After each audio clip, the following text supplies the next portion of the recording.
put young boy on my list. They talk about young boy. I understand that. I told her I like that. Fuck young boy talking about on this song, bro.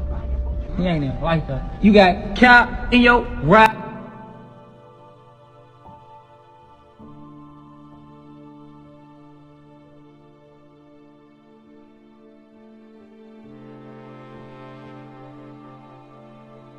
Did you hear his response though? I'm from 63rd, FBG Doug. I went to it, but I couldn't. You know, you try to listen to something, you like, man.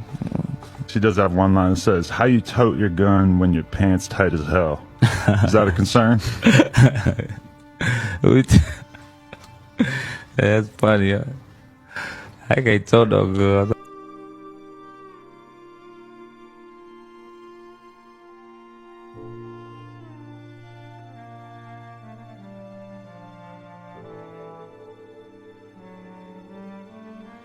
The dark psychology of King Von.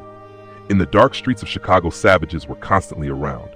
One of those savages was King Von's real name was Davon Duckwan Bennett. Davon Duckwan Bennett was born on August 9, 1994 in Chicago, Illinois, a city deeply shaped by long-standing social and economic challenges. He was born into a large blended family, having 6 half-siblings through his father, Walter E. Bennett, and 3 siblings through his mother, Tasha. Bennett spent most of his childhood under the care of his mother, who raised him in the Parkway Garden Homes housing complex. This area, widely known as O Block, is located on the south side of Chicago within the Greater Grand Crossing community area and has long been associated with gang violence, poverty, and systemic neglect. Good conversation. How do, like, especially you from Chicago, where you from, how do y'all feel about, like, people who cooperated or snitched, whatever the case is? I be mad at you. You be fucking with 6ix9ine. I be looking at you like I'm.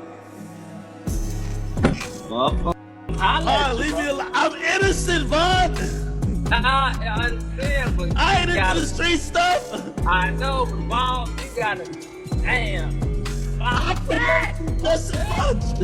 Nah, but it's how it is. It's, I don't know, man. I ain't gonna say the street code or none of that. It's just the morals we go by. Like, we was in, that shit was in, you know, started with me when I was a shorty. It's like, don't fuck with nobody that tell. Like, even if I heard you told, it's just, it ain't even me. I love you to death. It's something in me. I'ma fall back. It's just gonna be, I ain't talking to your ass no more. It's just, I can't do it. Is there ever a reason that someone could tell? Like, could somebody tell and be like, yo, I got a good reason? Yeah, can't nobody tell me, give me no reason. I done been told on me, said some shit, put some extra shit on it, lied on me. I still ain't telling them, you see what I'm saying? And I sat there, and I sat there, and I sat there, you see what I'm saying? So you must have been mad as fuck. Yeah, I'm sick, but man, I'm chilling. I ain't on that. I ain't no oh, you see what I'm saying? So you can't sit here and tell me like you could probably like convince somebody else, like, man, what if they and they'd be like, yeah, you are till then. But me, I'm one of them who can't convince that. This is how I am. So don't hate me. Don't get mad at me. Cause No. I'm you know, I can't. I'm trying to see your perspective because, you know, I'm not in that life. So I always play like that all day. You see what I'm saying? Throughout the 2010s, he was frequently incarcerated on a range of serious criminal charges. These legal issues made him widely known within Chicago long before he formally launched his music career, as his reputation in the streets preceded his presence in the recording studio. At the age of 16, Bennett was arrested and sent to juvenile detention in January 2011 on charges related to armed robbery. During this period of incarceration, he focused on self-improvement by earning his General Educational Development GED certificate. This achievement marked one of the few structured accomplishments during a turbulent period in his life. After his release, Bennett attempted to pursue higher education by enrolling in classes at South Suburban College in South Holland, Illinois. However, his time in college was brief, and he ultimately dropped out, returning to the environment and circumstances that had shaped much of his youth. In July 2014, Bennett's legal troubles escalated significantly when he was charged with 1 count of first-degree murder and 2 counts of attempted murder in connection with a shooting that resulted in 1 fatality and left 2 others injured. Yeah. This is that loud ass noise though. Are your earphones at?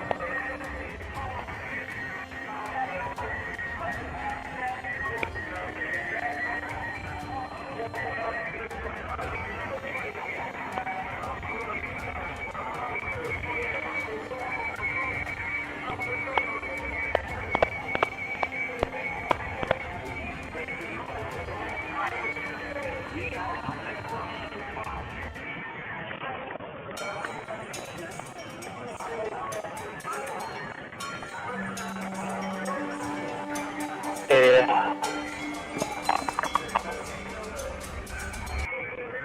This is that loud ass noise though. Are your earphones at? Would take to social media to mock the deaths of rivals, often appearing proud, celebratory, and unapologetic. These posts did not resemble moments of impulsive anger. They read like deliberate statements meant to assert dominance, inspire fear, and reinforce his reputation. Over time, this public display of pride and savagery became part of his identity.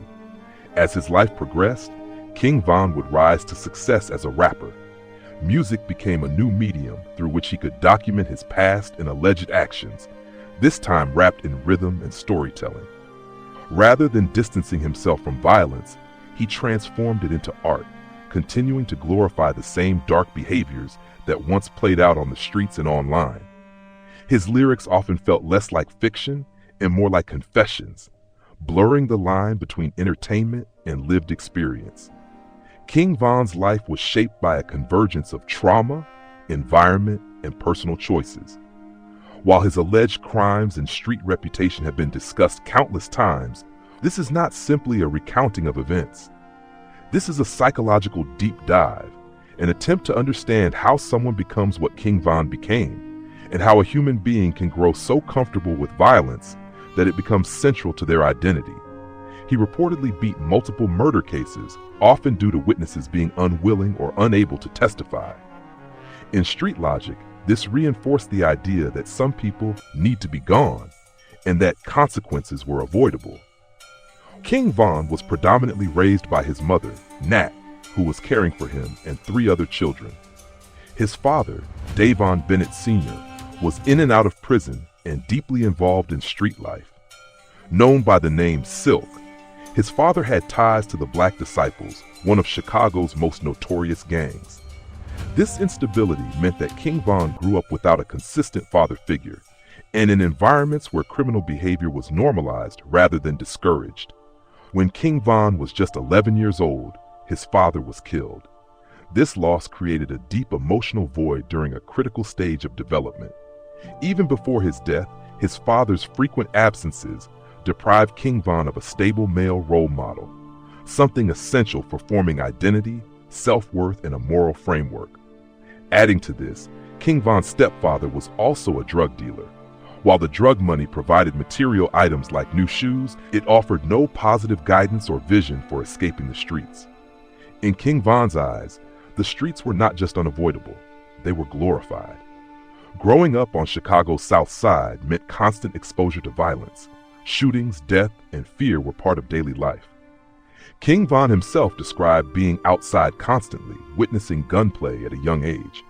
What started as curiosity or proximity eventually became participation. By around 7th or 8th grade, the environment had shifted from passive exposure to active survival. Either you hurt someone or someone hurt you. Protection became more important than education. By as young as 13 years old, King Von was allegedly bringing guns to school for self-defense. Instead of focusing on academics or career prospects, his primary concern was staying alive. It is easy for people in safer, more privileged environments to judge gang-affiliated youth, but growing up surrounded by crime and poverty leaves little room for traditional choices. In these conditions, violence becomes normalized, illegal activity becomes survival, and gang affiliation can feel inevitable. Around the age of 14 or 15, King Von moved into the Parkway Gardens housing complex. At the time, it was known as Week City, but after the murder of O.D. Perry, a close friend and respected member, it was renamed O Block in his honor. The renaming symbolized grief, loyalty, and retaliation. Across from them stood STL-EBT, also known as Tukaville, home to figures like FBG Duck, Wooski, and FBG Cash. What followed was a relentless cycle of retaliation. As the war escalated, pressure was applied on both sides. STL-EBT targeted O Block and 600, and individuals like Boss Trell, MOB Scrap, MO Dusky, and especially Lil B from EBT became central figures. Lil B in particular was known for being ruthless and was allegedly responsible for the deaths of several people close to King Von. Each loss intensified the anger, grief, and desire for revenge among O Block members. King Von was deeply affected by the deaths of those close to him: Oda Perry, Patoon, Sheroy, Big A, and eventually T-Roy, one of the most respected and feared members associated with O Block. These losses were not just emotional, they became fuel. In King Von's mind, retaliation was not optional, it was an obligation. Every death reinforced his belief that violence was justified, necessary, and even honorable. This environment did not create King Von's darkness on its own, but it shaped and sharpened it. Trauma hardened him. Reinforcement without consequence emboldened him. Music later amplified him. By the time the world knew King Von as a rapper, the psychological foundation had already been laid. One built on loss, revenge, desensitization, and a warped sense of destiny. While King Von was incarcerated, his closest friend T-Roy was still active on the streets. During this period, King Von's influence did not disappear simply because he was behind bars. According to widespread street allegations, he continued to financially support O Block, helping fund weapons, bail, and other needs. Many claim that even from prison, King Von remained deeply involved in the ongoing conflict, maintaining influence over the streets through communication and trusted associates. Whether fully provable or not, the perception alone reinforced his reputation as someone whose reach extended beyond physical freedom. King Von's life continued to evolve in a way that revealed an important aspect of his personality. He was very much a people person. He enjoyed talking, socializing, and being around those close to him. Gang life gave him a strong sense of belonging, something that had been missing throughout his childhood. Within O Block, he found loyalty, validation, and brotherhood. However, this sense of community came at a steep cost. Being part of a gang also meant total immersion in a culture of violence, retaliation, and constant paranoia. By this point, rival gangs on both sides had suffered losses, but the conflict had turned into an endless cycle of revenge. Each killing demanded another response. The close physical proximity between O Block and rival sets, combined with limited policing and community distrust of law enforcement, created an environment where violent acts could be carried out with a relatively low I think Wawa got killed in like what, 2012? On one of the songs, he said, "Why you got killed, Tassin?" And I don't know what year it was. I think it was like 2012. Early on the... Yeah, I think Wawa got killed in 2012. I was booked. You feel me? So a lot of this shit I didn't know about. All I knew is that White got shot like somewhere like in the back or some shit like that. Somewhere, you know what I'm saying, where it hit a main artery, he went into shock. And the situation that happened, like the security guards put them out, made them leave off the block. You know what I'm saying? And as they was coming up off the block, they was coming around the Walgreens way. Got to shoot. Get locked up on the case with me and bro, and find out that it was 50 shots. Yeah. You know what I'm saying? So that man was getting his ass beat all the time. Everybody was taking off on him, cause it was, you know what I'm saying? That was White. You know? King Von entered the store. While White waited outside, gunshots rang out, and King Von ran back outside only to find his friend bleeding on the ground. In the early hours of what should have been his birthday, White was pronounced dead. King Von later said in his music that this moment was what turned him into a demon. Watching a close friend die violently in front of him was a traumatic experience. That likely contributed to symptoms consistent with post-traumatic stress disorder, PTSD.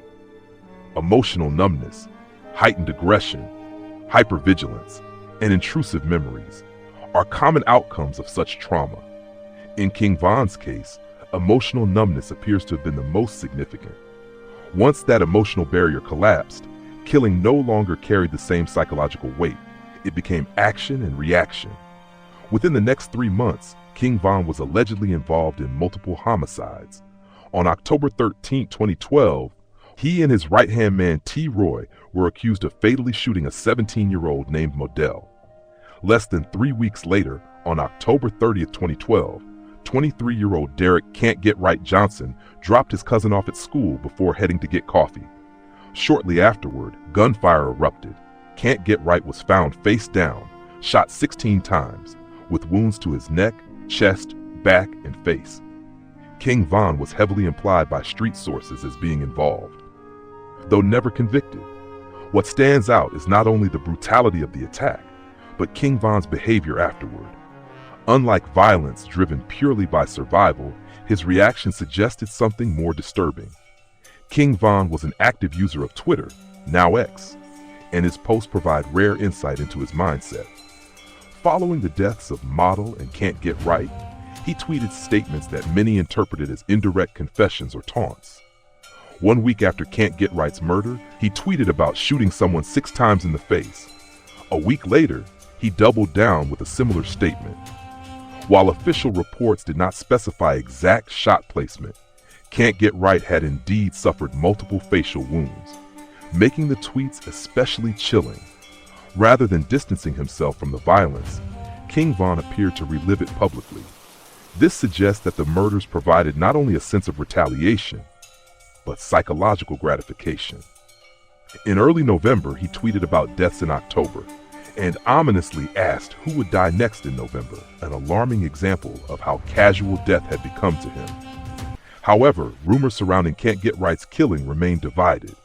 Many believe O-Block falsely claimed responsibility, similar to other incidents. Some theories suggest 5-1 Melly,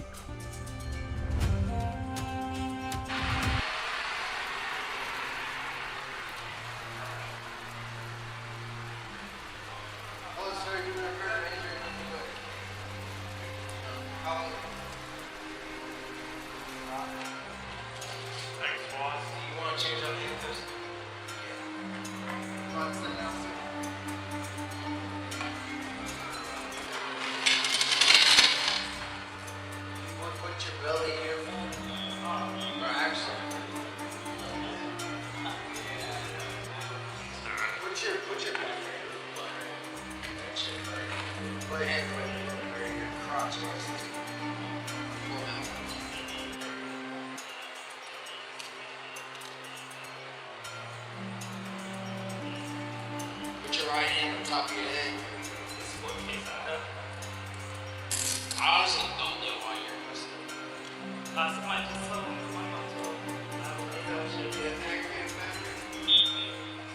Put your other hand on top of your head, please. But out there? What? What? Somebody? Yeah. Oh.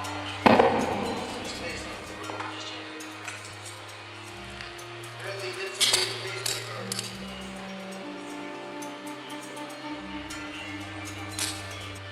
Alright, we got you. What I got you?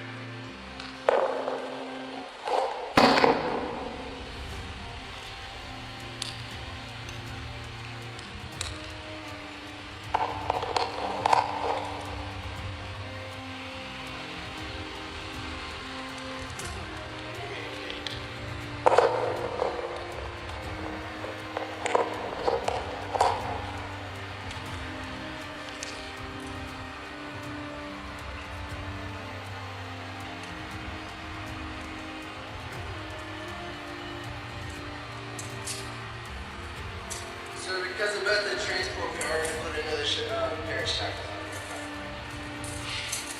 It's not personal. It's not designed to be demeaning in any fashion.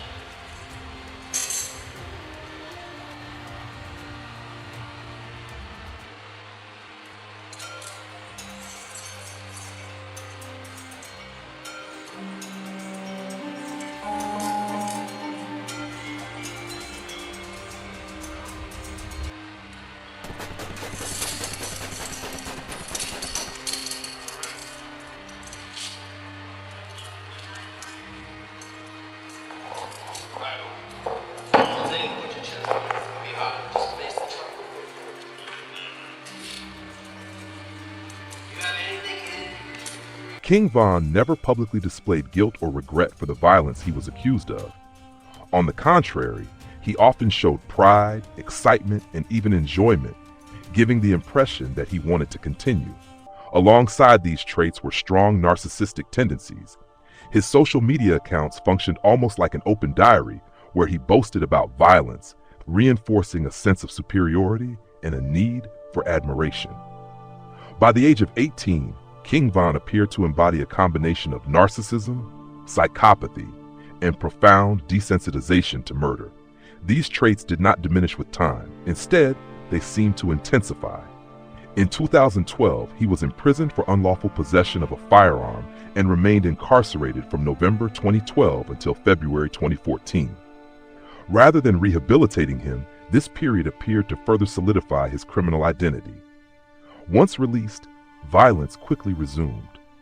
One of the most significant and disturbing chapters in this narrative involves Jakara Barnes, known as K.I., a 17-year-old member of the Gangster Disciples. He really liked her, Jakara. And he was like, well, she too pretty for that, and tell her to stop gang banging, you know. He liked her as a girlfriend? Yeah, he wanted to be her boyfriend. She just felt like King Von. However, King Von treated K.I. differently from his male rivals. Instead of immediate hostility, he publicly interacted with her on Twitter in ways that appeared flirtatious. He frequently called her wifey and told her he thought he loved her. Many believe this behavior was not genuine affection, but manipulation. It is highly probable that King Von was attempting to lower her guard, potentially to make her more vulnerable. Allegedly leaked messages later surfaced showing him asking to sleep with her prior to his incarceration. It's an ongoing war, and we don't know what for. For Chantal Brown, the statistics are more than just numbers. Within 12 short hours across Chicago, 14 people were wounded, 2 people killed, one of them being Brown's oldest child. I'm just gonna miss her presence. She was a very, very beautiful, well-known, lovely girl. 17-year-old Jakara Barnes loved basketball, her friends, and being with family.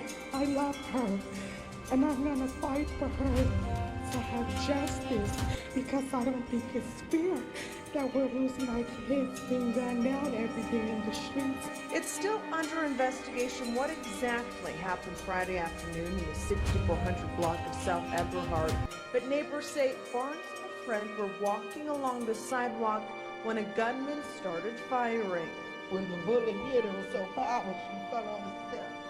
Residents who do not want to be identified say Barnes fought to live, but had been shot. After being released without charges, he tweeted, "Beating bodies ain't no going to prison," reinforcing a growing sense of invincibility. This belief in impunity, acting without fear of punishment, became central to King Von's behavior. Repeatedly avoiding legal consequences reinforced the idea that he was untouchable, encouraging further risk-taking and criminal activity. In fact, the same month he was released, another killing occurred. On May 29, 2014, King Von attended a birthday party where he noticed 2 rival gang members. He left the scene, only to return later with an associate. When the rivals spotted him approaching, they fled. King Von chased them while firing his weapon, striking both men, though they escaped. When the shooting ended, 19-year-old Malcolm Stuckey, who was not a rival, was found face down on the grass, shot 4 times, including once in the head. He was pronounced dead at the scene. Notably, King Von never bragged about this killing.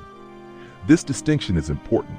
It suggests that his satisfaction did not come from killing alone, but from killing rivals and causing them emotional loss.